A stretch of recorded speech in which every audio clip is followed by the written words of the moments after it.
O presidente do Supremo, Luiz Roberto Barroso, criticou o que chamou de populismos autoritários de esquerda e da direita no mundo. Em sua fala durante uma palestra na PUC de São Paulo nesta segunda-feira, o ministro afirmou ainda que esse movimento tem causado erosão na democracia, sobretudo por parte da direita.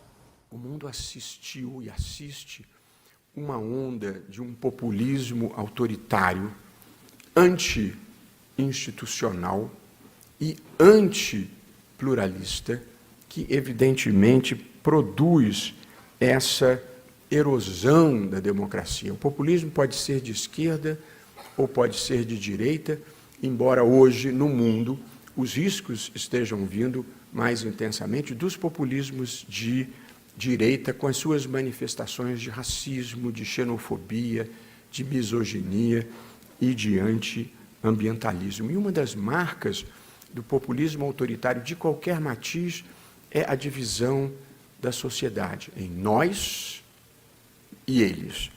Nós, o povo puro, decente e conservador, e eles, as elites cosmopolitas, progressistas e corrompidas. Nada é pior do que procurar dividir a sociedade em rótulos. A democracia é plural. Sem citar Jair Bolsonaro, o presidente do Supremo afirmou que nos últimos anos houve no Brasil desmonte de políticas ambientais e negacionismo na pandemia de Covid-19. Mas as instituições venceram. E acho que nós estamos num processo de reconstrução. Agora, as pessoas voltam a discordar ou a concordar com decisões governamentais, como deve ser a vida. Barroso também fez críticas pesadas aos militares. Segundo o presidente do STF, houve politização das Forças Armadas. Foram manipulados e arremessados na política por mais lideranças, fizeram um papelão no TSE, convidados para ajudar na segurança e para dar transparência, foram induzidos por uma má liderança a ficarem levantando suspeitas falsas. E aí, Ana, agora sim conosco, estabelecendo aí a conexão novamente, seja bem-vinda, boa noite.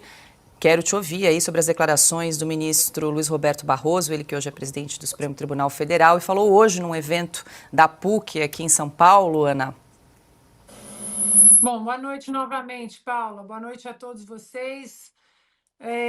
Paula, será que se eu falar assim desse jeito, a maior bobagem do mundo, as pessoas vão acreditar em mim? É impressionante, né? A hipocrisia, e não apenas a hipocrisia, mas a sinalização de que eles pensam que o cidadão é ignorante, que se ele colocar uma vozinha doce, uma voz de veludo, e colocar palavras difíceis ali, como ele disse, né, bonitas, a erosão da democracia, se eu falar dessa maneira, as pessoas vão acreditar em mim. Eu repito a frase que eu disse no meu primeiro comentário, antes de termos um pequeno problema técnico, que o Silvio Navarro e eu gostamos tanto do segundo presidente dos Estados Unidos, John Adams. Fatos são coisas teimosas, não adianta você querer inventar uma narrativa, uma realidade paralela, que os fatos são coisas teimosas e eles vão se impor o tempo todo. Um populismo anti-institucional. Veja bem, hoje no Brasil, o único lado que pede decência moral e jurídica das instituições é o lado da direita. Simplesmente, até quem está em cima do muro finge que não está acontecendo nada, que não há uma crise institucional no próprio Supremo Tribunal Federal, que julga as coisas à revelia. Aí ele fala, de novo, Paula, é cansativo, a gente tem que falar de novo, repetir, mas é cansativo. Racismo, que a direita tem o racismo, xenofobia, são os antiambientalistas. É porque ele não viu as fotos e os vídeos da manifestação, da última manifestação na Paulista, com quase 1 milhão de pessoas, uma manifestação a favor das instituições, senhor ministro Barroso. As fotos ali, gente negra, branca, parda, amarela, alta, baixa, gorda, magra, jovem, idoso. Então, essa coisa do ad hominem eu não consigo vencer. Hoje, os argumentos da direita, que é a defesa do Estado de Direito, a defesa da família, a defesa das nossas crianças, a defesa da vida desde a concepção. Então, eu vou atacar ad hominem, são xenófobos, racistas, etc. Agora, falar divisão da sociedade, nós contra eles, pelo amor de Deus, mais uma vez, chamando o cidadão de ignorante, porque isso é o beabá da cartilha marxista. Nós contra eles, negros contra brancos, pais contra filhos, heterossexuais contra homossexuais, é o beabá da cartilha marxista.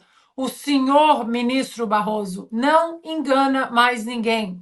Se o senhor também aparecer na Argentina, o evento provavelmente vai ser igualmente vazio, assim como foi do companheiro do senhor Alexandre de Moraes. Augusto Nunes, muito boa noite. Hoje conosco no telão. Seja bem-vindo. Estávamos todos com saudade aí. Já começa comentando a declaração do ministro do Supremo, Luiz Roberto Barroso. Augusto, boa noite. Boa noite, Paula. Também estava com saudade de vocês todos. Ana, minha querida parceira, Piotr, meu compadre, Carlo Cauti, meu amigo. Boa noite a vocês que nos acompanham. Eu pergunto, ainda me reportando ao primeiro item, por que eles foram discutir o Código Civil em Buenos Aires, ou na Argentina? O que tem a ver uma coisa com outra? Até onde eu sei, vocês, por favor, me desmintam se eu estiver equivocado. Quem faz o Código Civil é o Congresso, é o Legislativo. Pelo menos tem historicamente assim. Agora, e aí leva o Rodrigo Pacheco para ser homenageado. Mas como? Ele está sendo homenageado na Argentina por quem? E por quê? Serviços prestados a quem? Isso mostra aí o que, de novo, desculpe, mas a palavra é essa, a suruba, criada pelo Supremo Tribunal Federal. Eles dão palpite em tudo e vêm com essa conversa de que as instituições estão funcionando. Não podem estar funcionando bem, os três poderes, por exemplo, porque se eles não trabalham em harmonia. E o Supremo está invadindo sem parar, acabou de fazer isso agora, as atribuições dos outros. Aí vem a elite, não sei o que eles têm que se meter com isso? Em lugar nenhum, não sei como é que é na Argentina, mas em lugar nenhum o Supremo deixa de se ater a sua função principal e única, cuidar da Constituição e garantir a segurança jurídica. Que é isso? Eles estão discutindo lá, é evidente que ninguém vai. Lá a Folha deve ter enxergado quantos lá? 1.500 nesse auditório. Não adianta. A Ana lembrou bem, são fatos.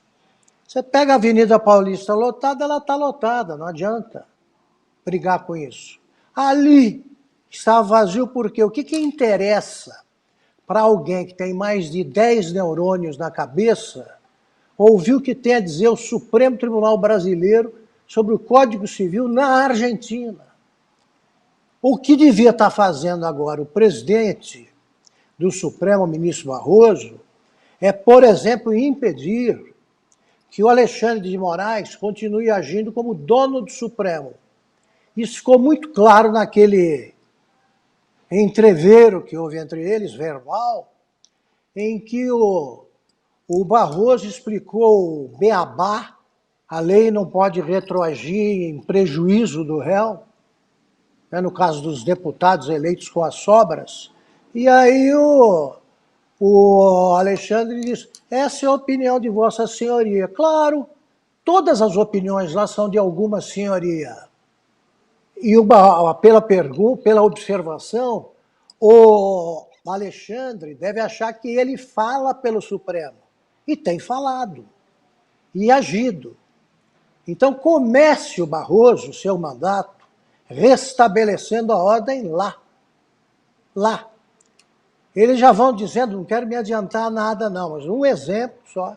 Eles já estão dizendo que a anistia não pode ser concedida aqui e ali. Peraí, não é com eles esse assunto. Então as instituições só vão estar em ordem quando acabarem as surubas internacionais. Né? Tudo é discutido no exterior, então na PUC, que ali é um público supostamente mais simpático, né? Que vê com mais simpatia. O Supremo agora, para com isso. Depois do nós vencemos, isso aí nem é politização do judiciário, é suruba mesmo. Bom, Piotr, a gente destacou alguns trechos aí do discurso de Luiz Roberto Barroso hoje na PUC de São Paulo. Ele fala então de divisão da sociedade, nós e eles. Também fala do risco para a democracia ser maior aí por parte da direita. E também falou sobre as Forças Armadas, né, que teriam sido induzidas, manipuladas e teriam feito, segundo Barroso, aí, entre aspas, um papelão nas últimas eleições de 2022. Paula, vamos fazer uma análise bem técnica. Primeiramente, está falando muito fora dos autos. E isso é um problema, porque essas questões, ou questões relativas a esses temas, como tudo no Brasil, chega no Supremo. E aí o ministro Barroso vai dizer, me declaro impedido porque manifestei opinião sobre isso. Não, declarar-se impedido no Supremo Tribunal Federal não é prática comum. Mas vamos lá, falando sobre a questão da divisão social e da ciência para tentar explicar um pouco essas falas do Barroso. A primeira coisa é que essa indigência moral de nós contra eles foi criada pelo Lula, lá atrás. Lá atrás. Acontece que o eles estava omisso ou estava ausente, resolveu dizer, peraí, por que nós contra eles? Bom, deu no que deu. E hoje nós temos uma sociedade não dividida, mas radicalizado em alguns pontos. Aí ele fala, por exemplo, sobre ciência, ele citou a questão de negacionismo. O problema é que a discordância foi criminalizada no país, e isso é antidemocrático, inconstitucional. A discordância foi traduzida como negacionismo durante, por exemplo, a pandemia, já que ele citou o exemplo da pandemia. A ciência que vive de teses e antiteses, né, de antíteses, a ciência que discute posições contrárias a todo momento, não, uma parte foi simplesmente cancelada. Foi essa a expressão que se usou naquele momento. Isso é inconstitucional, até porque o cancelado passou a ser criminalizado. Manifestações políticas nesse país, e ninguém está defendendo depredação aqui, mas manifestação política não pode dar 17 anos de prisão. Sem, primeiramente, a corte específica para julgar, ou seja, o foro adequado, não é o Supremo Tribunal Federal, porque aquelas pessoas não têm foro por prerrogativa de função, o foro privilegiado. Primeiramente, tiveram individualização da conduta, os advogados reclamam que não. Os advogados reclamam que não tiveram, por exemplo, acesso aos autos e tempo para fazer a defesa. Defesa ali, oral, sustentação oral. Quer dizer, você tem uma série de inconstitucionalidades praticadas pelo Supremo Tribunal Federal e o presidente da corte vai a uma universidade falar sobre inconstitucionalidades, divisão social e tudo mais. Eu posso entender o que o ministro Roberto Barroso está dizendo, o problema é isso fazer sentido. Nós temos hoje no país uma divisão social que foi criada justamente pelo presidente que hoje está no Palácio do Planalto, lá atrás. Quando era presidente, inclusive, também, em mandatos anteriores. O nós contra eles é uma indigência moral que afronta a cultura brasileira, criada, sim, pelo presidente Lula na época, que persistiu. Então, quer dizer, esse nós contra eles veio de quem? É importante a gente anotar isso aí. A segunda coisa é que tudo vai resvalar na questão científica. A ciência não pune quem pensa diferente, a ciência discute o diferente. Como é, por exemplo, o debate público. Criminalizar-se opinião no país, a Constituição diz exatamente o oposto. Que, obviamente, nos casos de crime contra a honra, a Constituição também vai lá e diz muito claro. A Constituição é tão sábia e parece que o ministro desconhece, ou não desconhece, obviamente, mas ele ignora esse fato, que ela deixa clara a única coisa ali, ela veda o anonimato. Por que veda o anonimato? Porque aí não tem debate, porque você está sendo atacado por alguém que você não conhece, e aí você não tem debate. Se você não conhece quem está te atacando, como é que você vai debater? Então a Constituição deixa muito claro. As exceções são essas, ó, veda o anonimato, e se você fizer um crime contra a honra, você pode ser processado, no foro adequado. Então, essa discussão aí do ministro passa pelo primeiro fato. Por que a discordância foi criminalizada no país? A discordância. Sendo que, e é importante a gente dizer isso, foi consagrado não somente na Constituição, porque veio da redemocratização, a liberdade de expressão, mas isso está consagrado e escrito no artigo 5º da Constituição, uma cláusula pétrea, e mais, consagrado pela cultura, o entendimento pacificado pela sociedade brasileira de que a sociedade brasileira se entende assim. De repente, o ministro, que é muito próximo do que se chama de neoconstitucionalismo e trata tudo por princípio, está reinterpretando a Constituição, o Supremo está reinterpretando. Então, ele achou-se no direito de, recentemente, nós já reproduzimos essa fala aqui algumas vezes, num evento da UNE, um presidente do Supremo, ou na época, acho que não era presidente, era só ministro, mas enfim, foi a um evento da UNE e diz a seguinte frase: nós derrotamos o bolsonarismo, fecha aspas. Mas por quê? O bolsonarismo é só um entendimento político das coisas. Por que um ministro do Supremo está comemorando esse tipo de fato?